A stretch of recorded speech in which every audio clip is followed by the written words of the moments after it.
Hello everyone, আসসালামু আলাইকুম। আজকে যে প্রোডাক্টটা নিয়ে কথা বলছি এটা আমাদের সবার favourite milk soothing jail. So আমরা সুদিং জেল তো অনেক টাইপেরই ইউজ করে থাকি, বাট মিল্ক সুদিং জেলটা একটু বলে দিই। এটা প্রথমে দেখে বুঝবেন কেমনে অরিজিনালটা। এটার ভেতরে যে কালারটা বা টেক্সচারটা সেটা একদম ক্রিমি টেক্সচার হয়।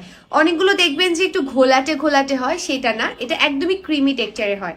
আর যখন এটা স্কিনে দিবেন আপনার একদম সুন্দর একটা ঠান্ডা ফিলিং হয় আর স্কিনটা একদম স্মুথ হয়ে যায়।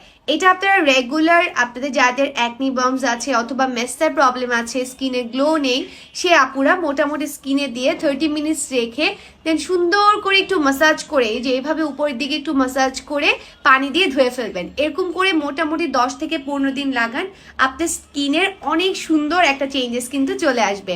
আর সবচেয়ে ভালো হয় আপনি যখন নাইট ক্রিম অ্যাপ্লাই করবেন তার আগে অ্যাপ্লাই করেন, তাহলে স্কিনটাও ভালো থাকবে, আপনার স্কিনটা অনেক বেশি হেলদি আর গ্লোয়িং লাগবে। সবাই ভালো থাকবেন, আল্লাহ হাফেজ।